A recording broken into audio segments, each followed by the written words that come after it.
जय मां कात्यायनी। प्रिय भक्तों, आप सभी को नवरात्रि के इस पावन पर्व की अनंत और मंगलमय शुभकामनाएं। नवरात्रि का छठा दिन जो माता कात्यायनी को समर्पित है, केवल एक तिथि नहीं बल्कि हमारी आध्यात्मिक यात्रा का वह महत्वपूर्ण पड़ाव है जहां से हम अपनी अंतरात्मा की शक्ति को पहचानना शुरू करते हैं। माता कात्यायनी, जो महर्षि कात्यायन की कठिन तपस्या का फल है, अदम्य साहस, विजय और अटूट विश्वास का प्रतीक हैं। आज की ये कथा उन सभी भक्तों के लिए एक वरदान साबित होगी जिनके जीवन में दुखों का पहाड़ टूट पड़ा है, जिन्हें लगता है कि उनकी मेहनत का फल उन्हें नहीं मिल रहा, या जिनके घर में कलह और तंगी ने डेरा डाल रखा है। विश्वास मानिए, यदि आप इस कथा को पूरी तन्मयता और श्रद्धा से सुनेंगे तो माता कात्यायनी आपकी झोली खुशियों से भर देंगी। तो चलिए, बिना किसी विलंब के हम भक्ति के उस सागर में गोते लगाते हैं जहां केवल करुणा, ममता और चमत्कार का वास है। प्रिय श्रोतागण, प्राचीन समय की बात है। उत्तरांचल पहाड़ियों की गोद में बसा हुआ एक अत्यंत सुंदर और मनोरम गांव था जिसका नाम था कुंदनपुर। कुंदनपुर केवल एक गांव नहीं था, बल्कि वह साक्षात प्रकृति का एक श्रृंगार था। जहां तक नजर जाती थी वहां तक केवल हरियाली ही हरियाली नजर आती थी। ऊंचे ऊंचे वृक्ष जैसे आकाश से बातें करते हों और उन वृक्षों से गिरते हुए दूधिया सफेद झरने ऐसे लगते थे मानो पर्वत अपना हृदय खोलकर अमृत बहा रहे हों। गांव के किनारे से एक कलकल करती हुई नदी बहती थी जिसका पानी इतना स्वच्छ था कि उसमें आसमान का नीला रंग साफ झलकता था। सुबह जब सूर्य की पहली किरण कुंदनपुर की धरती पर पड़ती तो वहां के खेत सोने की तरह चमकने लगते थे। फसलों की वह दिव्य महक पूरे वातावरण में एक नई ऊर्जा भर देती थी। इस सुंदर गांव के बिल्कुल बीचों बीच बना हुआ मां कात्यायनी का भव्य मंदिर गांव की शोभा में चार चांद लगाता था। वह मंदिर अत्यंत प्राचीन था, जिसकी दीवारों पर की गई पत्थर की नक्काशी को देखकर ऐसा लगता था मानो शिल्पकारों ने पत्थर में जान फूंक दी हो। मंदिर के गर्भगृह में मां कात्यायनी की चार भुजाओं वाली एक विशाल और अत्यंत तेजस्वी मूर्ति विराजमान थी। मां के एक हाथ में तलवार, दूसरे में ढाल और शेष दो हाथ अपने भक्तों को वरदान और अभय प्रदान करने की मुद्रा में थे। उनकी आंखों में एक अजीब सी करुणा और ममता थी जो किसी भी दुखी हृदय को शांति प्रदान कर देती थी। गांव का हर छोटा बड़ा व्यक्ति सुबह और शाम मंदिर की चौखट पर अपना सिर झुकाना नहीं भूलता था। विशेषकर जब नवरात्रि के दिन आते तो पूरे मंदिर को फूलों और दीपों से इस तरह सजाया जाता था कि जैसे स्वर्ग धरती पर उतर आया हो। हर घर से लोग श्रद्धापूर्वक चंदा इकट्ठा करते और पूरे उत्सव को इतनी भव्यता से मनाते कि आसपास के कई गांवों के लोग भी वहां खिंचे चले आते थे। प्रिय श्रोतागण, इसी खुशहाल कुंदनपुर गांव में एक वृद्ध दंपति रहते थे, श्यामलाल और उनकी पत्नी प्रिया। श्यामलाल एक सीधा साधा किसान था जिसके चेहरे पर मेहनत की लकीरें और आंखों में ईश्वर के प्रति अटूट विश्वास था। उनका पूरा जीवन मां कात्यायनी की भक्ति और खेतीबाड़ी में ही बीता था। वह बहुत ही शांत स्वभाव के थे, कभी किसी का बुरा नहीं चाहा। उनकी पत्नी प्रिया भी अत्यंत धार्मिक और ममतामयी स्त्री थी। लेकिन कहते हैं ना कि संसार में कोई भी पूरी तरह सुखी नहीं होता। श्यामलाल और प्रिया के जीवन में भी एक बहुत बड़ा अभाव था। विवाह के कई वर्ष बीत गए थे, उनकी आधी उम्र ढल चुकी थी, लेकिन उनके आंगन में किसी बच्चे की किलकारी नहीं गूंजी थी। लोग अक्सर उन्हें ताने देते, लेकिन इस दंपति ने कभी भी माता रानी से अपनी शिकायत नहीं की। वे हर सुबह मंदिर जाते और मां की मूर्ति के सामने बैठकर बस यही कहते, मां, तेरी जो इच्छा वही हमारा सुख है। फिर एक दिन वह चमत्कार हुआ जिसकी प्रतीक्षा में उनकी आंखें पथरा गई थीं। मां कात्यायनी की असीम अनुकंपा से प्रिया ने एक पुत्र को जन्म दिया। पूरे गांव में जैसे खुशियों की लहर दौड़ गई। श्यामलाल की खुशी का तो ठिकाना ही नहीं था। वह बालक इतना तेजस्वी और सुंदर था कि जो भी उसे देखता देखता ही रह जाता। उसके मुखमंडल पर एक दिव्य आभा थी। गांव के लोग जब उसे मंदिर में देखते तो आपस में बातें करते कि यह कोई साधारण बालक नहीं है, यह तो साक्षात मां कात्यायनी का प्रसाद है। श्यामलाल और प्रिया ने अपने पुत्र का नाम रखा राहुल। जैसे जैसे समय बीतता गया राहुल बड़ा होने लगा। वह न केवल देखने में सुंदर था, बल्कि उसके संस्कार भी बहुत ऊंचे थे। वो अपने माता पिता की सेवा करता और पूरे गांव के लोगों का प्रिय बन गया था। कुंदनपुर में अब खुशियां ही खुशियां थी। खेत लहलहा रहे थे, घरों में अन्न धन के भंडार भरे थे और मां कात्यायनी की कृपा जैसे हर कण में बरस रही थी। देखते ही देखते कई वर्ष बीत गए और राहुल एक सशक्त और सुशील युवक बन गया। श्यामलाल और प्रिया को लगता था कि अब उनका बुढ़ापा बड़े सुकून से कटेगा। लेकिन प्रिय श्रोतागण, समय का चक्र कभी भी एक जैसा नहीं रहता। सुख और दुख, धूप और छांव की तरह जीवन में आते जाते रहते हैं। जब सब कुछ बहुत अच्छा चल रहा था, तभी प्रकृति ने अपना रुख बदला। एक वर्ष ऐसा आया जब मॉनसून की पहली बूंद भी कुंदनपुर की धरती पर नहीं गिरी। लोगों ने सोचा शायद कुछ दिनों की देरी है, लेकिन हफ्तों बीत गए, महीनों बीत गए और आसमान से आग बरसने लगी। कुंदनपुर की वह हरी भरी धरती प्यास के मारे फटने लगी। नदी जो कभी कलकल करती बहती थी, अब पत्थरों का एक सूखा रास्ता बनकर रह गई। ऊंचे ऊंचे वृक्ष सूखकर ठूंठ होने लगे। वो भयंकर अकाल था। लोगों ने माता की भक्ति जारी रखी, हवन किए, प्रार्थनाएं की। उन्हें लगा कि अगले साल सब ठीक हो जाएगा। लेकिन अगला साल और भी भयावह साबित हुआ। अकाल तो था ही, साथ ही गांव में एक अज्ञात और भयंकर महामारी ने अपने पैर पसार लिए। देखते ही देखते हंसता खेलता कुंदनपुर शमशान में बदलने लगा। भूखमरी और बीमारी ने हर घर में डेरा डाल दिया। लोगों के पास खाने को दाना नहीं था, दवा के लिए पैसे नहीं थे। जो लोग कभी दूसरों की मदद करते थे, आज वे खुद दाने दाने के लिए तरसने लगे। मजबूरी में कुंदनपुर के लोग अपने पुरखों की जमीन छोड़ छोड़कर बाहर जाने लगे, ताकि कहीं काम ढूंढकर अपना और अपने परिवार का पेट पाल सकें। श्यामलाल का घर भी इस तबाही से अछूता नहीं रहा। उनके सुंदर खेत अब बंजर हो चुके थे। घर में रखा अनाज खत्म हो गया था। अपने वृद्ध माता पिता की आंखों में भूख और लाचारी देखकर राहुल का कलेजा फटने लगा। एक रात उसने भारी मन से निर्णय लिया। उसने श्यामलाल के पैर छुए और बोला, पिताजी, मैं अपनी आंखों से आपको और मां को इस हाल में नहीं देख सकता। मुझे शहर जाने दीजिए, वहां मैं कोई भी काम कर लूंगा और आप दोनों के लिए पैसे और अनाज भेजूंगा। श्यामलाल और प्रिया का तो जैसे कलेजा निकल गया। जिस बेटे को उन्होंने बुढ़ापे की लाठी समझा था, वह अब उनसे दूर जा रहा था। लेकिन भूख के आगे ममता को झुकना पड़ा। प्रिया ने अपनी फटी हुई साड़ी के पल्लू से 2 सूखी रोटियां बांधकर राहुल को दी और रोते हुए उसे विदा किया। राहुल ने जाते समय मां कात्यायनी के मंदिर की ओर देखा। आंखों में आंसू थे, लेकिन संकल्प दृढ़ था। वह गांव की सीमा पार कर गया, यह सोचकर कि वह जल्द ही खुशियां लेकर वापस लौटेगा। उसे नहीं पता था कि नियति ने उसके लिए कौन सा क्रूर खेल रच रखा है।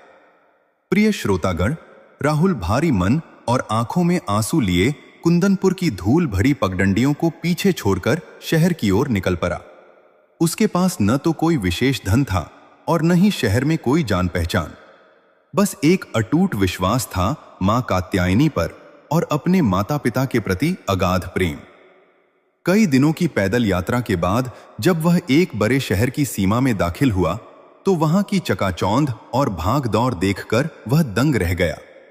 कुंदनपुर की शांति और शहर के शोर में जमीन आसमान का अंतर था। यहां कोई किसी का हाल पूछने वाला नहीं था। हर चेहरा अजनबी था और हर आंख में केवल अपने स्वार्थ की चमक थी। राहुल ने कई दिनों तक काम की तलाश में शहर की खाक छानी। वह जहां भी जाता, लोग उससे पहचान पत्र या अनुभव पूछते। भूखा प्यासा राहुल गलियों में भटकता रहा। अंत में उसे एक बड़े सेठ के अनाज के गोदाम में बोरी ढोने का काम मिल गया। मजदूरी बहुत कम थी, लेकिन राहुल खुश था कि कम से कम वह अपने माता पिता के लिए कुछ पैसे बचा पाएगा। वह दिन भर कड़ी धूप में भारी बोरियां पीठ पर लादता और रात को उसी गोदाम के एक कोने में सो जाता। वह अपनी कमाई का एक एक पैसा जोर रहा था, ताकि वह कुंदनपुर लौटकर अपने माता पिता के आंसुओं को पोंछ सके। लेकिन प्रिय श्रोतागण, होनी को तो कुछ और ही मंजूर था। उस सेठ के यहां कुछ ईर्ष्यालु मुनीम और नौकर थे, जिन्हें राहुल की ईमानदारी खटकने लगी थी। उन्हें डर था कि कहीं सेठ राहुल को कोई बड़ी जिम्मेदारी न दे दे। एक रात जब राहुल गहरी नींद में सो रहा था, उन षड्यंत्रकारियों ने सेठ की तिजोरी से कीमती गहने और नकदी चुरा ली और उसे चुपके से राहुल की फटी हुई गठरी में डाल दिया। सुबह होते ही जब चोरी का शोर मचा तो सबकी तलाशी ली गई। जैसे ही राहुल की गठरी खुली, उसमें से चमकते हुए गहने निकले। राहुल अवाक रह गया। उसने लाख सफाई दी, गिराया, मां कात्यायनी की कसम खाई, लेकिन किसी ने उसकी एक न सुनी। शहर की पुलिस और सेठ के लठैतों ने राहुल पर जुल्मों की सारी सीमाएं पार कर दी। उसे एक अंधेरी कोठरी में बंद कर दिया गया। उन निर्दयी लोगों ने राहुल को बेदर्दी से पीटा। लोहे की गर्म सलाखों से उसे दागा गया। कोरों की मार से उसका शरीर छलनी कर दिया गया। वो बार बार चीखता, मैंने चोरी नहीं की, मैं तो अपने बूढ़े माता पिता का पेट पालने आया था। लेकिन उसकी करुण पुकार दीवारों से टकराकर वापस आ जाती। उसकी कोमल देह, जो कुंदनपुर की शुद्ध हवा में पली थी, अब खून से लथपथ थी। उसे ऐसी क्रूर यातनाएं दी गईं कि वह कई बार बेहोश हो जाता। जब उसे होश आता तो वह बस अपनी मां प्रिया और पिता श्यामलाल को याद करता। उसकी आंखों से आंसुओं की अविरल धारा बहती रहती। उसे लगने लगा कि शायद अब वह कभी अपने घर वापस नहीं जा पाएगा। इधर कुंदनपुर में श्यामलाल और प्रिया की स्थिति अत्यंत दयनीय हो गई थी। राहुल के गए हुए कई महीने बीत चुके थे, लेकिन न तो उसका कोई पत्र आया और न ही वह स्वयं लौटा। गांव के अन्य लड़के जो बाहर गए थे, वे समय समय पर अपने घर संदेश भेजते थे, लेकिन राहुल का कोई अता पता नहीं था। बूढ़े श्यामलाल अब और भी कमजोर हो गए थे। गरीबी ने उन्हें इस कदर तोड़ दिया था कि अब उनके पास खाने के लिए सूखी रोटी भी नसीब नहीं थी। प्रिया हर रोज गांव की सरहद तक जाती और घंटों धूल उड़ते रास्ते को निहारती रहती कि शायद अब उसका लाल आता होगा। प्रिय श्रोतागण, वह दृश्य इतना हृदय विदारक था कि पत्थर भी पिघल जाए। श्यामलाल और प्रिया रात दिन मां कात्यायनी के मंदिर की चौखट पर पड़े रहते। उनकी आंखों का पानी सूख चुका था, बस वेदना की गहरी लकीरें उनके चेहरों पर अंकित थीं। श्यामलाल कांपती आवाज में मां की प्रतिमा के सामने चिल्लाते, हे मां कात्यायनी, यह कैसा न्याय है? हमने तो कभी किसी का अहित नहीं किया। वर्षों तक तेरे दर पर मत्था रगड़ा, तब जाकर तूने यह पुत्र दिया था, और अब जब हमें उसकी सबसे ज्यादा जरूरत थी, तूने उसे हमसे छीन लिया। वह कहां है? किस हाल में है? कम से कम एक बार उसका मुख तो दिखा दे मां। प्रिया की ममता तो जैसे पागल हो उठी थी। वह मंदिर की फर्श को अपने आंसुओं से धोती और कहती, मां, तू तो ममता की सागर है, तू तो सबकी बिगड़ी बनाती है। फिर मेरी झोली क्यों सूनी कर दी? क्या मेरी भक्ति में कोई कमी थी, या मेरे भाग्य में सुख की एक बूंद भी नहीं लिखी? मेरा राहुल तो इतना सीधा है, वह तो किसी चींटी को भी नहीं मार सकता, फिर उसके साथ क्या अनहोनी हो गई? समय गुजरता गया, पर राहुल की कोई खबर नहीं मिली। गांव के लोग कहने लगे कि शायद राहुल ने शहर की चकाचौंध में अपने गरीब माता पिता को भुला दिया होगा, या फिर वह किसी दुर्घटना का शिकार हो गया होगा। लेकिन माता पिता का मन यह मानने को तैयार नहीं था। उनकी रातों की नींद उड़ गई थी और दिन की भूख मर गई थी। वे दोनों बस एक जीवित लाश की तरह रह गए थे, जो केवल सांसें ले रहे थे, पर अंदर से पूरी तरह टूट चुके थे। उनके बुढ़ापे का एकमात्र सहारा, उनकी आंखों का तारा, उनसे कोसों दूर किसी अनजान काल कोठरी में घुट रहा था, और यहां कुंदनपुर में उसके माता पिता घुट घुट कर मरने को मजबूर थे। प्रिय श्रोतागण, काल कोठरी की उन ठंडी और सीलन भरी दीवारों के बीच राहुल का जीवन मानो ठहर सा गया था। वह अंधेरा इतना गहरा था कि उसे दिन और रात का अंतर भी समझ नहीं आता था। शरीर पर कोरों के निशान अब गहरे जख्मों में बदल चुके थे। हर बार जब जेल का भारी दरवाजा खुलता, राहुल के शरीर में सिहरन दौड़ जाती, क्योंकि वह जानता था कि अब फिर से उसके निर्दोष शरीर पर जुल्मों की बौछार होगी। सिपाही उसे बालों से घसीटकर बाहर ले जाते और पूछते, बता, वह गहने और पैसे तूने कहां छिपाए हैं? तेरे जैसे गांव के गवार शहर आकर हाथ साफ करने का कोई मौका नहीं छोड़ते। राहुल का गला सूख चुका था, आवाज लड़खड़ा रही थी, फिर भी वह एक ही बात दोहराता, साहब मैंने कुछ नहीं किया। मैं तो मां कात्यायनी का भक्त हूं। मेरी मां ने मुझे चोरी करना नहीं सिखाया। लेकिन उसकी सच्चाई उन पत्थर दिल लोगों के कानों तक पहुंचने से पहले ही दम तोड़ देती। उसे भूखा रखा जाता, पीने के लिए गंदा पानी दिया जाता। कभी कभी जब दर्द असहनीय हो जाता तो वह दीवार पर अपना सिर टिकाकर अपनी मां प्रिया की लोरी याद करने की कोशिश करता। उसे याद आता कि कैसे उसकी मां उसके माथे को चूमकर कहती थी कि बेटा, मां कात्यायनी हमेशा तेरे साथ हैं। वो रोते हुए बुदबुदाता, मां कहां हो तुम? क्या सच में मां कात्यायनी मेरे साथ हैं? अगर हैं तो फिर मैं इस नरक में क्यों हूं? इधर कुंदनपुर में समय जैसे पहाड़ बनकर खड़ा हो गया था। अकाल और महामारी की मार ने गांव को पहले ही खोखला कर दिया था और अब श्यामलाल के घर की स्थिति तो ऐसी थी कि उसे देखकर साक्षात काल भी आंसू बहा दे। श्यामलाल और प्रिया के पास अब खोने के लिए कुछ नहीं बचा था।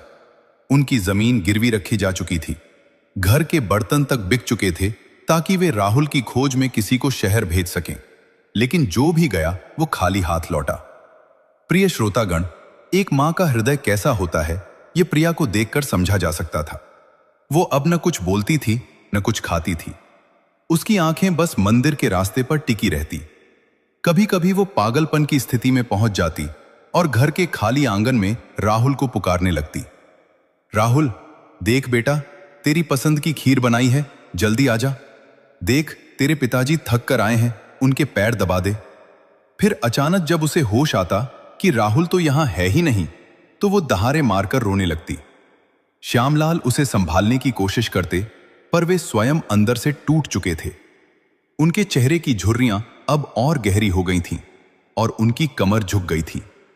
फिर आया वो समय जिसका पूरे कुंदनपुर को इंतजार था, शारदीय नवरात्रि का आगमन। पूरे गांव में ढोल नगारे बजने लगे। हालांकि अकाल के कारण लोगों के पास साधन कम थे, फिर भी मां कात्यायनी के प्रति उनकी श्रद्धा कम नहीं हुई थी। मंदिर को गोबर से लीपकर स्वच्छ किया गया, पुराने झंडे उतारे गए और नए ध्वज फहराए गए। लेकिन श्यामलाल और प्रिया के लिए यह नवरात्रि किसी परीक्षा से कम नहीं थी। नवरात्रि के पहले दिन जब सारा गांव खुशियां मना रहा था, यह वृद्ध दंपति लाठी के सहारे चलते हुए मंदिर की सीढ़ियों पर पहुंचा। उनकी हालत इतनी जर्जर थी कि लोग उन्हें देखकर अपना रास्ता बदल लेते। श्यामलाल ने मंदिर के गर्भगृह में कदम रखा और मां कात्यायनी की उस दिव्य प्रतिमा की ओर देखा। मां आज भी वैसी ही मुस्कुरा रही थीं। उनके हाथों में वही अस्त्र शस्त्र थे, लेकिन श्यामलाल की आंखों में आज भक्ति के साथ साथ एक गहरी पीड़ा और थोड़ा आक्रोश भी था। उन्होंने कांपते हाथों से मां की चौखट को पकड़ा और भारी आवाज में बोले, हे पहाड़ों वाली मां, हे कात्यायन ऋषि की पुत्री, तूने ही कहा था ना कि तू अधर्म का नाश करती है और भक्तों की रक्षा करती है। फिर मेरे निर्दोष बेटे का क्या दोष था? क्या उसे अपनी बूढ़ी मां का पेट पालने के लिए शहर जाना अपराध था? तूने हमें वर्षों बाद औलाद दी और फिर उसे ऐसे गायब कर दिया जैसे वह कभी था ही नहीं। प्रिया ने अपना सिर मां के चरणों में रख दिया और सिसकते हुए एक ऐसी मन्नत मांगी जिसने मंदिर में मौजूद हर व्यक्ति को झकझोर दिया। उसने कहा, मां कात्यायनी, आज नवरात्रि का पहला दिन है। पूरे गांव के लोग उत्सव मना रहे हैं, पर मेरा घर श्मशान बना हुआ है। मैं तुझसे कोई धन दौलत नहीं मांगती, मैं अपनी खोई हुई खुशियां नहीं मांगती, मैं बस अपना बेटा मांगती हूं। सुन ले मां, ये मेरे जीवन की आखिरी नवरात्रि है। अगर इस बार 9वें दिन की रात तक मेरा राहुल इस घर की चौखट पर खड़ा नहीं हुआ, तो समझ लेना कि कुंदनपुर के इस घर से तेरी भक्ति की डोर हमेशा के लिए टूट जाएगी। फिर कभी कोई प्रिया तुझे मां कहकर नहीं पुकारेगी, फिर कभी कोई श्यामलाल तेरी चौखट पर दीप नहीं जलाएगा। हमारे विश्वास की आखिरी सांस बस इन 9 दिनों तक बची है। पूरा मंदिर प्रांगण सन्न रह गया। हवाएं जैसे रुक गईं। श्यामलाल और प्रिया की यह वेदना, यह चुनौती नहीं थी, बल्कि एक भक्त का अपनी मां से किया गया वह अंतिम संवाद था, जिसमें या तो चमत्कार होना था या विश्वास का अंत। प्रिय श्रोतागण, जैसे जैसे नवरात्रि के दिन बीत रहे थे, कुंदनपुर के उस छोटे से घर में सन्नाटा और गहरा होता जा रहा था। माता पिता की तपस्या और राहुल की प्रताड़ना दोनों ही अपने चरम पर पहुंच चुकी थीं। उधर शहर की उस काल कोठरी में राहुल की हालत ऐसी हो गई थी कि अब उसके शरीर ने जवाब देना शुरू कर दिया था। वह कई दिनों से भूखा था। उसके घावों में अब असहनीय जलन होती थी। पहरेदार आते और उसे लात मारकर देखते कि वह जीवित भी है या नहीं। एक रात जब जेल की सलाखों के पीछे से चांद की एक पतली सी किरण राहुल के चेहरे पर पड़ी तो उसे अपने गांव के मंदिर की याद आ गई। उसे याद आया कि कैसे वह बचपन में मां कात्यायनी के चरणों में बैठकर घंटों उन्हें निहारता रहता था। उसने अपनी सूजी हुई आंखों को बंद किया और मन ही मन मां का आह्वान किया। उसने कहा, मां, अगर मैंने वास्तव में कोई पाप किया है तो मुझे मार डालो, लेकिन अगर मैं निर्दोष हूं तो मुझे मेरे बूढ़े माता पिता के पास पहुंचा दो। वे मेरे बिना तड़प रहे होंगे। मां, क्या तुम अपनी संतान की पुकार नहीं सुनोगी? तभी एक विचित्र घटना घटी। उस रात शहर के उस अहंकारी सेठ को, जिसने राहुल पर चोरी का इल्जाम लगाया था, एक बहुत ही डरावना और दिव्य स्वप्न आया। स्वप्न में उसने देखा कि एक ओजस्वी देवी, जिनके 4 हाथ हैं और जो सिंह पर सवार हैं, उसके सामने खड़ी हैं। देवी का मुखमंडल क्रोध से लाल था और उनके हाथ की तलवार चमक रही थी। देवी की गर्जना गूंजी, मूर्ख इंसान, तूने एक निर्दोष भक्त पर अत्याचार करके साक्षात मेरा अपमान किया है। जिस बालक को तूने काल कोठरी में तरपाया है वो मेरा अनन्य भक्त है। यदि सूर्योदय से पहले तूने उसे मुक्त नहीं किया और अपने पाप का प्रायश्चित नहीं किया तो तेरा सर्वनाश निश्चित है। सेठ पसीने से लथपथ होकर बिस्तर से उठ बैठा। उसका पूरा शरीर कांप रहा था। उसे अपनी गलती का एहसास होने लगा था। उसने तुरंत अपने मुनीमों को जगाया और कड़ाई से पूछताछ शुरू की। जब देवी का भय सिर पर हो तो झूठ ज्यादा देर टिक नहीं पाता। उन लालची नौकरों ने डर के मारे सब सच उगल दिया कि कैसे उन्होंने राहुल को फंसाने के लिए गहने उसकी गठरी में डाले थे। प्रिय श्रोतागण, इधर कुंदनपुर में नवरात्रि का चौथा और 5वां दिन भी बीत गया। प्रिया की हालत अब ऐसी थी कि वह हिलने डुलने के काबिल भी नहीं बची थी। वह मंदिर की दहलीज पर ही लेटी रहती थी। गांव की औरतें उसे समझातीं, प्रिया, कुछ खा ले, वरना तू राहुल के आने से पहले ही प्राण त्याग देगी। लेकिन प्रिया बस एक ही बात कहती, जब मेरा लाल आएगा तभी अन्न का दाना मेरे कंठ से नीचे उतरेगा। अगर मां कात्यायनी को अपनी ममता पर विश्वास है तो वह मेरे बेटे को लेकर आएंगी। श्यामलाल भी अब टूट चुके थे।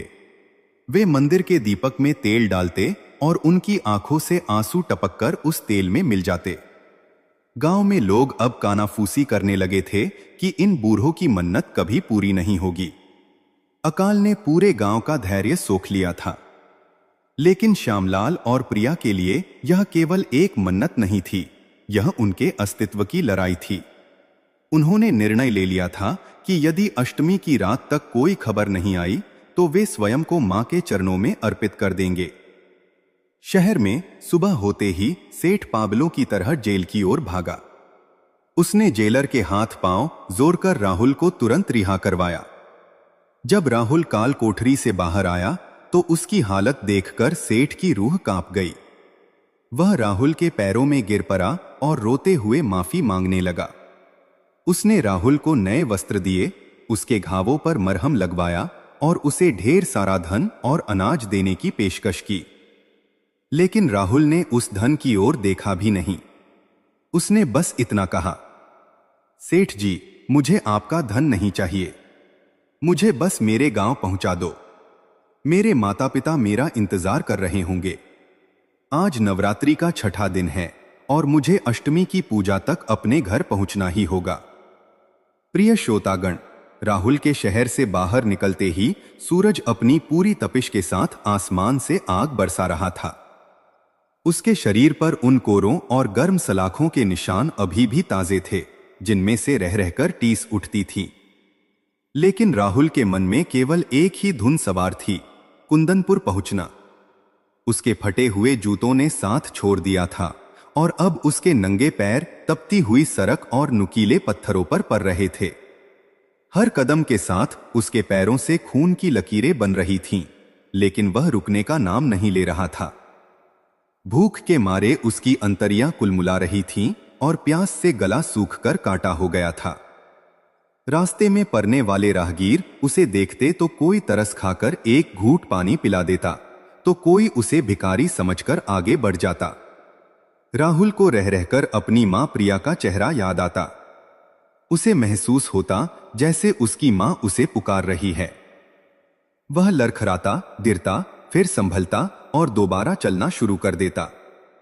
उसने मन ही मन मां कात्यायनी से कहा, हे मां, बस इतनी शक्ति दे दे कि मैं अपने माता पिता के चरणों में अपना सिर रख सकूं। उसके बाद चाहे मेरे प्राण ले लेना, मुझे कोई गम नहीं होगा। प्रिय श्रोतागण, इधर कुंदनपुर में नवरात्रि का 7वां दिन यानी महासप्तमी का सूरज ढल रहा था। गांव में चारों ओर मां कात्यायनी के जयकारे गूंज रहे थे, लेकिन श्यामलाल के घर में जैसे मौत का सन्नाटा पसरा हुआ था। प्रिया अब पूरी तरह बिस्तर पकड़ चुकी थी। उसकी आंखें धंस गई थी और उसकी सांसें उखड़ रही थी।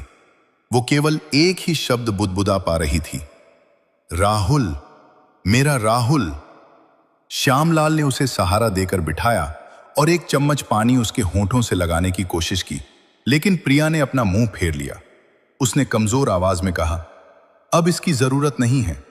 अगर मेरा बेटा नहीं आया तो ये प्राण भी इस शरीर में ज्यादा देर नहीं रुकेंगे। मां कात्यायनी ने शायद हमारी पुकार अनसुनी कर दी है। श्यामलाल का हृदय छलनी हो गया।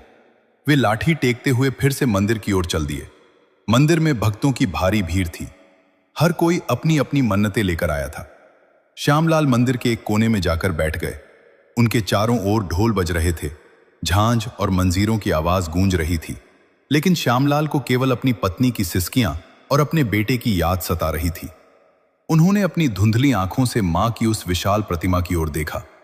मां के हाथ की तलवार आज उन्हें डरा रही थी। उन्हें लगा जैसे मां उनसे कह रही हों कि धैर्य रखो, लेकिन श्यामलाल का धैर्य अब जवाब दे चुका था। उन्होंने हाथ जोर कर मां से कहा, हे मां कात्यायनी, कल महाअष्टमी है। पूरा गांव कल तेरी विशेष पूजा करेगा, लेकिन याद रखना, अगर कल रात की आरती तक मेरा राहुल नहीं आया तो परसों की सुबह इस गांव में 2 लाशें उठेंगी, एक मेरी और एक प्रिया की। हमने अपना सर्वस्व तुझ पर न्योछावर कर दिया, अपनी पूरी जवानी तेरी सेवा में बिता दी। क्या उसका यही फल देना था तुझे? लोग कहते हैं तू कात्यायन ऋषि की तपस्या से प्रसन्न होकर आई थी। क्या एक गरीब किसान की वेदना तुझे दिखाई नहीं देती? प्रिय श्रोतागण, श्यामलाल के ये शब्द केवल शब्द नहीं थे, बल्कि उनके कलेजे का टुकड़ा थे जो आंसुओं के रूप में बाहर निकल रहे थे। वहां खड़े लोग भी श्यामलाल की इस दशा को देखकर रो पड़े। गांव के कुछ बुजुर्गों ने उन्हें सांत्वना देने की कोशिश की, लेकिन श्यामलाल को अब किसी के दिलासे की जरूरत नहीं थी। उन्हें तो बस अपना बेटा चाहिए था। उधर राहुल कुंदनपुर की पहाड़ियों के तलहटी तक पहुंच चुका था। रात का घना अंधेरा छा गया था और जंगलों से हिंसक जानवरों की आवाजें आ रही थीं। राहुल के पास न तो कोई मशाल थी और न ही रास्ता दिखाने वाला कोई साथी। वो बस अंधकार में टटोलते हुए आगे बढ़ रहा था। तभी अचानक उसे महसूस हुआ कि उसके पीछे कोई आ रहा है। उसने मुड़कर देखा तो वहां कोई नहीं था, लेकिन एक अजीब सी खुशबू जैसे चमेली और धूप की महक हो पूरे वातावरण में फैल गई। उसे लगा जैसे कोई अदृश्य शक्ति उसे सहारा दे रही है। उसकी थकान जैसे पल भर में गायब हो गई और उसके पैरों में फिर से बिजली जैसी फुर्ती आ गई। वो पहाड़ी रास्ते पर चढ़ने लगा। पत्थर उसके पैरों को काट रहे थे, लेकिन उसे दर्द का एहसास नहीं हो रहा था। उसे बस मंदिर की वह जोत दिखाई दे रही थी जो पहाड़ी के ऊपर कुंदनपुर गांव में जल रही थी। वह जोत उसे राह दिखा रही थी। राहुल पागलों की तरह भागने लगा। वह गिरता, लुढ़कता, कांटों में उलझता, लेकिन फिर खड़ा हो जाता। उसके मन में बस एक ही बात गूंज रही थी, मां, मैं आ रहा हूं। पिताजी, मैं आ रहा हूं। प्रिय श्रोतागण, महाअष्टमी का सूर्य कुंदनपुर की पहाड़ियों के पीछे से धीरे धीरे उदय हो रहा था। यह वह दिन था जिसका पूरे वर्ष भक्तों को इंतजार रहता है, लेकिन श्यामलाल और प्रिया के लिए यह किसी कयामत की सुबह से कम नहीं था। पूरे गांव में शंख और घंटों की ध्वनि गूंज रही थी। मां कात्यायनी के मंदिर को ताजे गेंदे के फूलों से ऐसा सजाया गया था मानो स्वयं स्वर्ण की वर्षा हुई हो। हर घर के बाहर रंगोली बनी थी। बच्चे नए वस्त्र पहनकर दौड़ रहे थे, लेकिन कुंदनपुर के एक कोने में स्थित श्यामलाल की उस छोटी सी झोपड़ी में केवल सिसकियों का शोर था। प्रिया अब पूरी तरह चेतना खो चुकी थी। उसकी आंखें बंद थीं, लेकिन उसके होंठ निरंतर राहुल राहुल बुदबुदा रहे थे। श्यामलाल ने कांपते हाथों से अपनी पत्नी का माथा छुआ तो वह आग की तरह तप रहा था। अकाल और बीमारी ने पहले ही उसे तोड़ दिया था और अब पुत्र वियोग की ज्वाला उसे भीतर से भस्म कर रही थी। श्यामलाल अपनी लाठी के सहारे खड़े हुए। उनकी आंखों में अब आंसू नहीं थे, बल्कि एक अजीब सा सन्नाटा था। वे धीरे धीरे चलते हुए मंदिर की ओर बढ़े। आज महाअष्टमी की सबसे बड़ी आरती होने वाली थी और गांव का हर व्यक्ति वहां मौजूद था। जैसे ही श्यामलाल मंदिर के आंगन में पहुंचे, ढोल और नगारों की आवाज तेज हो गई। पुजारी जी मां कात्यायनी की दिव्य आरती कर रहे थे। जय मां कात्यायनी नमो नमो के जयकारों से पूरा आकाश गूंज उठा। श्यामलाल भीड़ को चीरते हुए बिल्कुल सामने पहुंचे। उन्होंने मां की उस प्रतिमा की ओर देखा जिनके चेहरे पर आज एक अलग ही तेज था। श्यामलाल ने गरज कर मां से कहा, मां, आज महाअष्टमी की ढलती हुई शाम है। तूने तो महिषासुर का वध किया था। तूने संसार को अन्याय से मुक्ति दिलाई थी। फिर मेरे इस छोटे से संसार को उजाड़ने वाली तू कौन है? देख मां, मेरी प्रिया के प्राण उसके कंठ तक आ चुके हैं। वो केवल तेरे भरोसे जीवित है। अगर तू सच में है, अगर तेरी ममता सच्ची है, तो आज कुंदनपुर की इस धरती को गवाह बना दे कि तू अपने भक्त को हारने नहीं देती। प्रिय श्रोतागण, वहां उपस्थित सैकड़ों लोगों की आंखें नम हो गईं। पूरा माहौल भक्ति और करुणा के एक अद्भुत संगम में बदल गया। लोगों ने अपनी मन्नतें छोड़कर श्यामलाल के पुत्र की वापसी के लिए प्रार्थना करना शुरू कर दिया। मंदिर का वातावरण इतना भारी हो गया था कि जैसे पत्थर भी आज पसीज रहे हों। उधर कुंदनपुर की बाहरी सीमा पर राहुल अपनी जिंदगी की आखिरी जंग लड़ रहा था। वो गांव के उस ऊंचे पहाड़ की चोटी पर पहुंच चुका था जहां से उसे कुंदनपुर की बत्तियां और मंदिर का कलश साफ दिखाई दे रहा था। लेकिन उसका शरीर अब पत्थर की तरह भारी हो चुका था। उसके पैरों के तलवे पूरी तरह छिल चुके थे, जिनसे बहता खून अब जमने लगा था।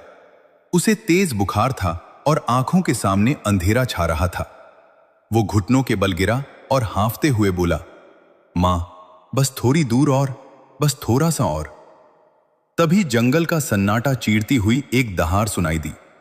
राहुल ने सिर उठाकर देखा तो झाड़ियों के पीछे से एक विशाल सिंह, शेर, धीरे धीरे उसकी ओर बढ़ रहा था। राहुल की रूह कांप गई। मौत उसके बिल्कुल सामने खड़ी थी। उसने अपनी आंखें बंद कर लीं और चिल्लाया, जय मां कात्यायनी, अगर मेरी मौत तेरे वाहन के हाथों लिखी है तो मुझे स्वीकार है। बस मेरी मां को एक बार मेरा चेहरा दिखा देना। लेकिन प्रिय श्रोतागण, चमत्कार तो अब होने वाला था। वो सिंह राहुल के करीब आया, लेकिन उसने राहुल पर हमला नहीं किया। वह सिंह राहुल के चारों ओर घूमा और फिर उसके सामने झुककर बैठ गया, जैसे वह राहुल को अपनी पीठ पर बैठने का संकेत दे रहा हो। राहुल को अपनी आंखों पर विश्वास नहीं हुआ। क्या यह मां कात्यायनी का वही वाहन था जिसकी वो बचपन से पूजा करता आया था? जैसे ही राहुल ने कांपते हाथों से उस सिंह की गर्दन के बाल को छुआ, उसे लगा जैसे उसके भीतर करोड़ों सूर्यों की शक्ति समा गई हो। उसकी सारी पीड़ा, सारी थकान जैसे पल भर में काफूर हो गई। सिंह ने एक लंबी छलांग लगाई और हवा की गति से कुंदनपुर की ओर दौड़ पड़ा। राहुल ने कसकर उस दिव्य सिंह को पकड़ लिया। उसे समझ नहीं आ रहा था कि यह सपना है या हकीकत। वो बस इतना जानता था कि वह अपनी मां की ओर बढ़ रहा है। वो अपनी प्रिया और श्यामलाल की ओर बढ़ रहा है। इधर मंदिर में आरती अपने चरम पर थी। पुजारी जी ने जैसे ही संधि पूजा का दीपक जलाया, अचानक मंदिर के भारी कपाट खुद ब खुद जोर से खुल गए। तेज हवा का एक झोंका मंदिर के भीतर आया, जिससे सारे दीपक एक साथ और भी ज्यादा प्रज्वलित हो उठे। श्यामलाल ने महसूस किया कि उनके पीछे कोई खड़ा है। उन्होंने धीरे से मुड़कर देखा, लेकिन वहां कोई नहीं था। मंदिर के बाहर से एक धूल का गुबार उठता हुआ गांव की ओर जा रहा था। नवमी की काली रात शुरू हो चुकी थी। श्यामलाल पागलों की तरह अपने घर की ओर भागे। उन्हें लगा कि शायद प्रिया ने प्राण त्याग दिए हैं। जब वे अपने घर के आंगन में पहुंचे तो वहां का दृश्य देखकर उनके पैरों तले जमीन खिसक गई। प्रिय श्रोतागण, जैसे ही श्यामलाल अपने घर की उस जर्जर दहलीज पर पहुंचे, उनके फेफड़े फूल रहे थे और हृदय जोर जोर से धड़क रहा था।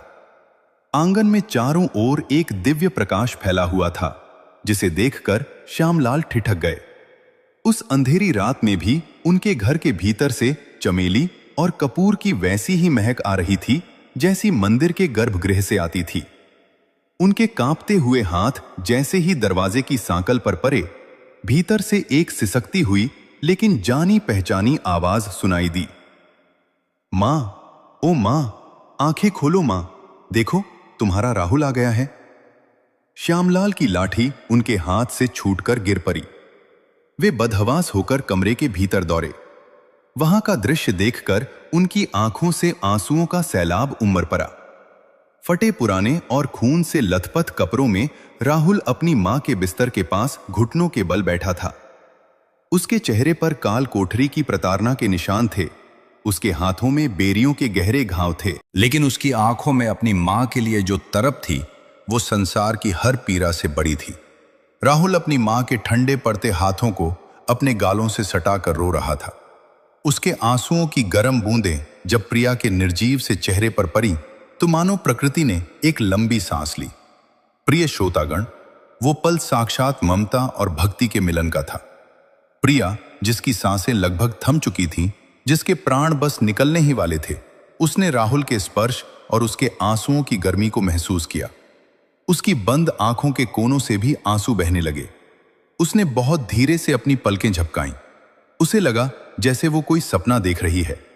उसने कांपते हुए हाथ से राहुल के चेहरे को छुआ, उसके घावों को सहलाया और टूटी हुई आवाज में कहा, बेटा, क्या सच में तू आ गया?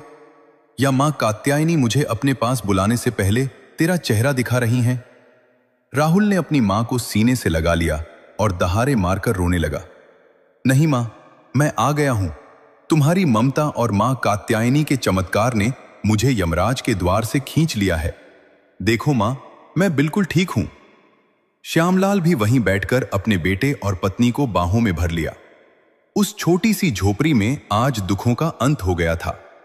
तीनों का मिलन ऐसा था मानो बरसों की प्यासी धरती को पहली बूंद नसीब हुई हो। तभी बाहर आंगन में शोर मचने लगा। पूरे गांव के लोग मशाले लेकर श्यामलाल के घर के बाहर इकट्ठा हो गए थे। पुजारी जी और गांव के मुखिया भी वहां पहुंचे। सबने देखा कि घर के बाहर जमीन पर शेर के विशाल पदचिन्ह, पैरों के निशान बने हुए थे, जो मुख्य द्वार तक आकर गायब हो गए थे।